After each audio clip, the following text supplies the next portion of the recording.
2026 की शुरुआत में ही पहली विफलता से ही प्रश्नों की लॉन्चिंग हो गई है, और वो ये कि भैया आपका तो ये मोस्ट सक्सेसफुल रॉकेट था ना पीएसएलवी, ये पीएसएलवी C62 हाल ही में जाते जाते फेल हो गया। एक तो ये हो कि आपने कोई रॉकेट नया बनाया था, नया बनाया तो फेल मार गया। ये तो आपका रेगुलर अप टू डेट वाला है ना, कि ये तो तरीका पता है आपको, तो इसका सिस्टम पता है कि ऐसे चलाते हैं, ऐसे चला के ऐसे उड़ जाता है और चला जाता है। फेल क्यों मार रहा है? और ये अपने साथ अन्वेषा सैटेलाइट लेकर जा रहा था। अन्वेषा हमारे डीआरडीओ द्वारा बनाई हुई सैटेलाइट थी। इससे पहले कि हम आगे बढ़े, थोड़ी सी बेसिक जानकारी पहले चर्चा कर लेते हैं, सो दैट आपको रॉकेट और सैटेलाइट और उसके बीच की कहानी में कंफ्यूजन ना रहे। फिलहाल के लिए समझिए कि डीआरडीओ द्वारा बनाई हुई एक ऐसी सैटेलाइट ले जा रहा था जिससे दुश्मन पर निगरानी रखी जा सकती थी। 100 से ज्यादा प्रकार के रंग देखने की क्षमता रखती थी अन्वेषा, उसे ले जा रही थी। तो सवाल क्या उठता है कि कहीं ऐसा तो नहीं है कि दुश्मन को डर था कि अन्वेषा सफल हो गई तो हमारे ऊपर दिक्कत हो जाएगी? कहीं बिल्कुल वही तो नहीं जैसे तेजस के साथ दुबई एयर शो में जो हुआ। अब ये कॉन्स्पिरेसी थी या फिर ये मतलब माल फंक्शनिंग थी, ये तो समय बताएगा। तेजस की डेमो फ्लाइट जो दुनिया के सामने हमने रखी, वो फेल दुबई के अंदर मारती है, और पाकिस्तान दुनिया भर में अपने फाइटर जेट बेच आता है। ऐसे में कहीं कोई ऐसा तो नहीं है कि पाकिस्तान की तरफ से या दुनिया का कोई भी देश भारत की विज्ञान की इस तरक्की को दबाने के लिए, क्योंकि कहा जाता है कि होमी जहांगीर भाभा की जो मृत्यु थी वो एक कॉन्स्पिरेसी थी। तो ऐसे में कहीं भारत के अंदर ही तो कहीं विदेशियों ने अपने जासूसों के थ्रू कोई सिस्टम तो नहीं दखल कर दिया है? सवाल तो खड़े होंगे ही, लोग पूछेंगे तो सही साहब। जब सफलता के लिए आप आगे आते हैं तो विफलता पर प्रश्न भी आपसे खड़े होते हैं। विश्वास के साथ साथ जानकारी प्राप्त करने का हर भारतीय को हक तो है। इसीलिए आज का सेशन है। इसरो का रॉकेट 16 सैटेलाइट ले जा रहा था, अपने आखिरी स्टेज में पहुंचने से जस्ट पहले फेल मार गया। पीएसएलवी C61 के साथ यही हुआ, C62 के साथ भी हुआ। अंतरराष्ट्रीय खबर बनी कि इंडिया का स्पेस एजेंसी का रॉकेट फेल हो गया, सेकंड टाइम फेल हो गया एक साल के अंदर। तो क्यों भैया इसरो, क्या हुआ है आपके साथ बताइए? और कुछ लोग जो लगातार इसके बारे में चर्चा कर रहे हैं कि अब इसरो भी राजनीति का शिकार हो गया है। राजनीति से मतलब वहां पर जो नियुक्तियां हो रही हैं, वो पूर्व के जो मतलब चेयरमैन है वो अपने लोगों को लाना चाहते हैं, अपने लोगों के लिए कुछ और लॉबिंग चल रही है। इसरो इतना नाम कमाने लगा है कि सबको लगता है कि के सिवान सोमनाथ जैसा नाम बना है वैसा हम सबका बनता चला जाए। तो क्या परफॉर्मेंस अब वैज्ञानिकों के लिए पीआर गेम बन गया है? ये सब चीजें आज के विषय में चर्चा होनी है। फिलहाल के लिए घटना जानते हैं। घटना यह है कि भारत का एक polar satellite launch vehicle C62 mission ले जा रहा था 12 जनवरी की सुबह 10 बजे। श्रीहरिकोटा के अंदर स्थित जो सतीश धवन अंतरिक्ष केंद्र है, वहां से ये अपने सैटेलाइट्स को लेकर निकला। एडवांस अर्थ ऑब्जर्वेशन सैटेलाइट को लिया और अंतरिक्ष में अन्वेषा नामक सैटेलाइट को लेकर पहुंचा।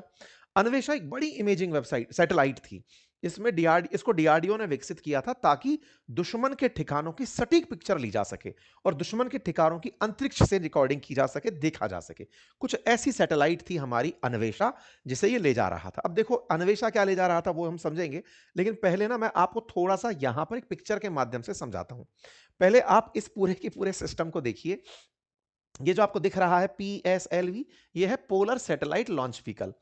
पोलर सैटेलाइट लॉन्च व्हीकल मतलब एक ऐसा लॉन्च व्हीकल जो अपने सैटेलाइट को, ये पूरी तस्वीरें इसी की हैं, ये अपने साथ जुड़े हुए सैटेलाइट्स को एक निश्चित कक्षा में, कौन सी कक्षा में? जो पोलर ऑर्बिट की कक्षा है, जो धरती की सरफेस से 200 से 1000 किलोमीटर की ऊंचाई पर है, उस कक्षा के अंदर सैटेलाइट्स को छोड़ने वाला था। अब इसको थोड़ा सा समझ लेते हैं। देखिए ये जो आपको पूरी ट्यूब सी दिख रही है, इसमें समझिए कि ईंधन भरा हुआ है। दिवाली के समय जो आप और हम पटाखे चलाते हैं, बारूद भरा होता है रॉकेट के अंदर, बारूद से रॉकेट ऊपर उड़कर चला जाता है। बिल्कुल वैसे ही ये एक रॉकेट है, इसमें बहुत सारे बारूद भरे हैं ऐसा समझिए। उसे आप फ्यूल कहेंगे साइंस की भाषा में।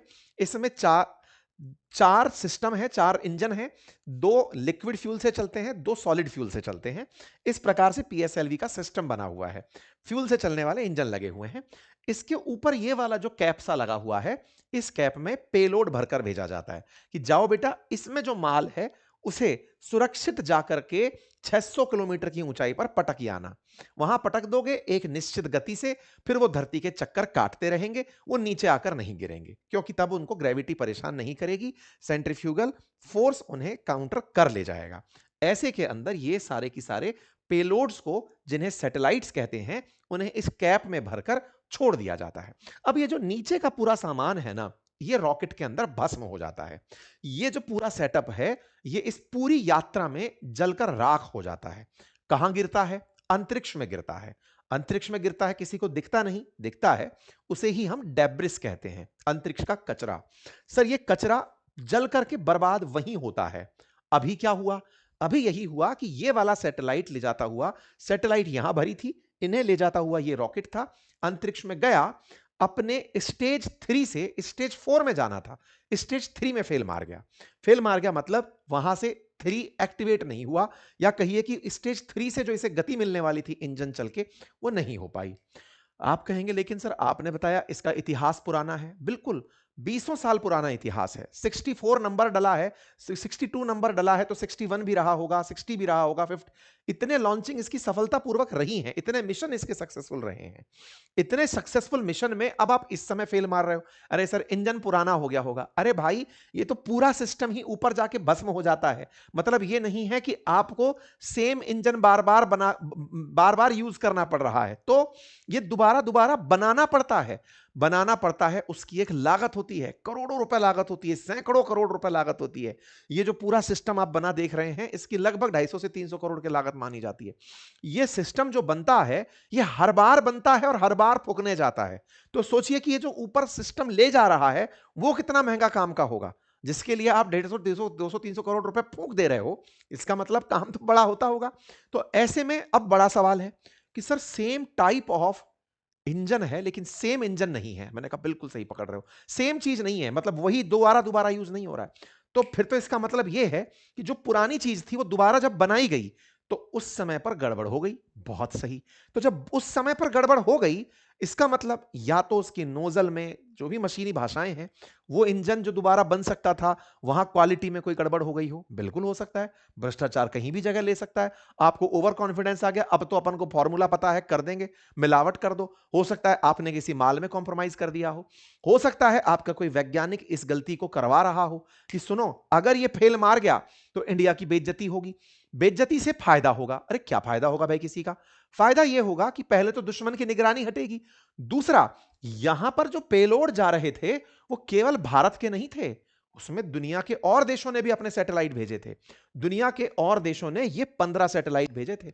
मतलब हमारे सरकार के अलावा जो मेन अन्वेषा था उसके अलावा 15 सैटेलाइट और जा रहे थे, और उन 15 और सैटेलाइट्स में से 8 विदेशी सैटेलाइट थे जो फ्रांस, नेपाल, ब्राजील और ब्रिटेन बनाकर भेज रहा था। मतलब अन्वेषा प्लस 15 सैटेलाइट थे। अन्वेषा को ईओएस N1 नाम दिया गया जो डीआरडीओ ने बनाया था। को पैसेंजर सैटेलाइट्स में आयुष आईसेट था, क्षेत्रल था, एमओआई था, मुनाल था, ये सब थे। और इसी में एक भारत की कंपनी जो हैदराबाद की है, ध्रुवा स्पेस, वो पहली बार अपने 7 सैटेलाइट लॉन्च कर रही थी, प्राइवेट कंपनी। तो ऐसे में इतने सारे सैटेलाइट आप लेकर जा रहे हो। सर दुनिया की सैटेलाइट्स को क्या हम मुफ्त में छोड़ते हैं? नहीं, इसके पैसे लेते हैं। भारत की अपनी, इसरो की अपनी एक विंग है जो इस पूरे काम को करवाती है, जो पैसे लेकर के ये काम छुड़वाती है। तो इसका मतलब वो जो कंपनी है वो सारे के सारे लोगों से पैसे ली होगी कि लाओ तुम्हारा सैटेलाइट ऊपर छोड़ेंगे, इतना पैसा लगेगा। तो सर इसका मतलब वो टेंडर बर्बाद हो गया। बिल्कुल। अगर उसका पैसा खराब हुआ तो आपको फिर से लॉन्च करके या तो उन्हें भेजना पड़ेगा, नहीं पैसा लौटाना पड़ेगा। अगर किसी का सैटेलाइट ऐसे ही फेल मार जा रहा है तो उस देश का भी तो विश्वास आपके साथ टूटा, फिर वो दूसरे देश के पास कस्टमर है ना जी, बाजार की तो लड़ाई है। आप भारत के अंदर एक नया बाजार बना रहे थे और आपके बाजार की वजह से दुनिया के, आप सोचिए ब्रिटेन, फ्रांस जैसे विकसित राष्ट्र आपके पीएसएलवी से अगर सैटेलाइट भेज रहे हैं, इसका मतलब वो ये मानते हैं ना कि आपके पास तकनीकी उन्नत है और सस्ते दामों पर उपलब्ध है। लेकिन अगर आपकी ब्रांडिंग खराब हो गई कि नहीं नहीं भाई पता नहीं है, जैसे पहले चीनी सामान की होती थी, चल जाए तो गम नहीं, वो वाली बात कि चल गया तो ठीक है, नहीं तो कोई बात नहीं, फट जाएगा, ऐसी स्थिति कहीं तो नहीं हो रही है। ये सवाल खड़े हुए क्यों? क्योंकि एक ही चीज, एक ही बैक टू बैक 2 बार, पिछले साल 2025 में यही काम हुआ, फिर 26 की शुरुआत में यह काम हो गया, इसलिए प्रश्न खड़े हो गए। ठीक है, तो आप ये देख सकते हैं जब पीएसएलवी को लॉन्च होना था, बड़ी धूमधाम से इसका प्रचार चल रहा था। पीएसएलवी C62 मिशन रेडी है, प्रॉपर इसके अपडेट आ रहे थे कि हम इतने बजे लॉन्च करेंगे, सुबह इतने बजे लॉन्च होगा, अब इतना टाइम बचा है, इस तरह से आप लाइव देख सकते हैं हम क्या क्या सैटेलाइट लेकर जा रहे हैं। इसरो सबका अपडेट दे रहा था, तस्वीरें आ रही थी। और देखिए निश्चित ही कई बार विफलताओं के बाद सफलता आती है, ये सत्य है, और इसमें कहीं से कहीं हम भारतीयों को इसरो की काबिलियत पर संदेह नहीं है। सवाल यह है कि सेम टाइप का काम जो आप बराबर करते आ रहे हैं वो फेल नहीं होना चाहिए था। फेल क्या हो सकता है? फेल हो सकता है कि आपका ये जो काम है ये कहीं और चीज के लिए किया जा रहा होता। आप पीएसएलवी की जगह जीएसएलवी बना रहे थे, जीएसएलवी से भी ऊपर की रेंज का बना रहे थे, उसका प्रयोग चल रहा था, वो फेल मार जाता। वो होता है वैज्ञानिकों को ये पहले से अनुभव होता है कि भाई हम प्रयोग करेंगे, प्रयोग फेल होने के लिए बने हैं। लेकिन जो चीज वेल ट्रायल एंड टेस्टेड है, जिसको कि वर्कफोर्स माना जाता है, मतलब वर्किंग हॉर्स माना जाता है इसरो का, कि कमा के यही देता है, पीएसएलवी इतना सक्सेसफुल है, मतलब लगातार चला आ रहा है, हर आदमी विश्वास। आप सोचिए ना, 104 सैटेलाइट एक बार छोड़ने का कीर्तिमान बनाया है ये, है। मार्स का जो अपन ने मॉम मिशन भेजा था उसका यही करने वाला था, चंद्रयान 1 भेजने वाला यही था। तो ऐसे में जो सैटेलाइट लॉन्च करने का रॉकेट इतना फेमस है, वो फेल मारता है। तो प्रश्न लोग खड़े करते हैं कि 12 तारीख को जब आया कि साहब ये तो PS3 स्टेज में फेल मार गया, ये खबर आती है, न्यूज निकल कर आती है, अन्वेषा मिशन रह जाता है। यहां पर जो इसरो के जो चेयरमैन हैं वो बाहर निकल कर आते हैं, अपनी तरफ से जानकारी देते हैं कि साहब देखिए हमारा वो जो स्टेज 3 है उसमें पहुंचते पहुंचते फेल मार गया। वी नारायणन आकर के ये सूचना सबको देते हैं। अब ये पीएसएलवी का स्टेज 3 क्या है, इसको समझने का प्रयास किया गया कि भाई पहले तो ये 2 फेजेस में तो ठीक से उड़ गया, लेकिन थर्ड फेज में जब इंजन स्टार्ट होना था, इग्निशन हर स्टेज के अंदर होता है, थर्ड फेज का इग्निशन होना था, तब वो फेल मार गया, टेलीमेट्री का डेटा आना बंद हो गया। तो सब लोग जो पूरी तरह मॉनिटर कर रहे थे कि हाँ भाई सही से चला गया, वो वहां जाते जाते वहां रुक गया। कुछ इस तरह से जाते जाते ये यहां पर जाकर पॉज ले लिया, इतनी दूर गया जाकर के फिर रुक गया कि भाई इंजन ऑन नहीं हुआ, तीसरा वाला इंजन ऑन नहीं हुआ। इसके पीछे के कारण ढूंढे गए, क्या हो सकता है भाई, स्टेज वाइज में दिक्कत क्या आती है, क्योंकि थर्ड स्टेज में सॉलिड रॉकेट मोटर लगी थी, वो परफॉर्म नहीं की। तमाम प्रकार की है ना, इसकी फर्स्ट स्टेज में लार्ज सॉलिड रॉकेट मोटर लगी होती है, सेकंड स्टेज के अंदर लिक्विड स्टेज की मोटर लगी होती है, थर्ड में सॉलिड स्टेज मोटर लगी होती है, और फोर्थ में लिक्विड स्टेज मोटर लगी होती है इंजन की। ऊपर सैटेलाइट होता है, तो वहां तक पहुंचते पहुंचते ये सब फना हो लेते हैं, फिर जाके सैटेलाइट्स को अंतरिक्ष में छोड़ दिया जाता है। आप छोड़कर सोचकर देखें, 64th फ्लाइट थी पीएसएलवी की, फिफ्थ मिशन था जो कि ये अब फेल मारा है। इसने इतनी बार अपना काम कर लिया है, यहां जाकर के इग्निशन वाली फेज पर ये फेल मार गया था। ठीक है, बाकी तो आपको इसके अंदर साइंस इतनी सी जाननी है कि इस स्टेज के एक्टिवेट होते ही इसकी गति 26,000 किलोमीटर प्रति घंटा हो जाती। मतलब जा कितनी ऊपर रहा था, 600 किलोमीटर ही जा रहा था, लेकिन घंटे भर की सफर नहीं थी, 8वें मिनट में तो फेल मार गया था।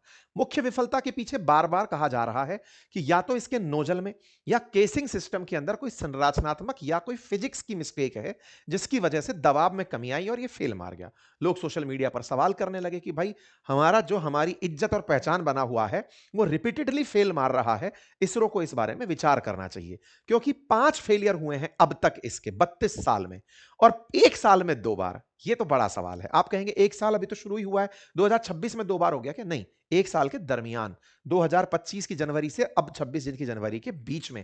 तो पीएसएलवी C61 जो मई में फेल मारा, पीएसएलवी C62 जो जनवरी में फेल मारा, साल भर के अंतराल में ये 2 बार फेल मार गया। इससे पहले 2017 में फेल हुआ था, उससे पहले 1997 में फेल हुआ था, 93 में तो ये ट्रायल पे चल रहा था, 94 में तो पहली बार सक्सेसफुल फ्लाइट ली थी। सोचिए 22 साल का अनुभव, सॉरी हाँ, लगभग 22 साल के अनुभव के साथ आप चल रहे हो एकदम, मतलब 93 के बाद 97 के बाद तो 2017, मतलब बेधड़क तरीके से 20 साल तक यूज किया गया, खूब मिशन छोड़े गए हैं। आप उसके बाद में आप फेल मारते हैं तो ये प्रश्न खड़ा होता है। सी सीरीज के अंदर आप 62 पर आ गए, 61 62 दोनों फेल मार गए, और तो और फेलियर भी सेकंड थर्ड फेज पर जाकर हो रहा है। तो ये बड़ा प्रश्न है। मतलब आप सही से लॉन्चिंग कर रहे हो, इससे नुकसान होता है। नुकसान ये होता है कि भाई आपने जो पैसे ले रखे हैं वो लौटाने पड़ेंगे। ऐसे में पैसे जिनके हैं उनके साथ हमारी इमेज खराब होगी, इंटरनेशनल खबर बनती है। 18 मई को भी बनी कि हमने खराब कर लिया साहब, इंडिया स्पेस एजेंसी सफर सेटबैक, हमारी इस पे एक एजेंसी को ही सेटबैक मिल गया।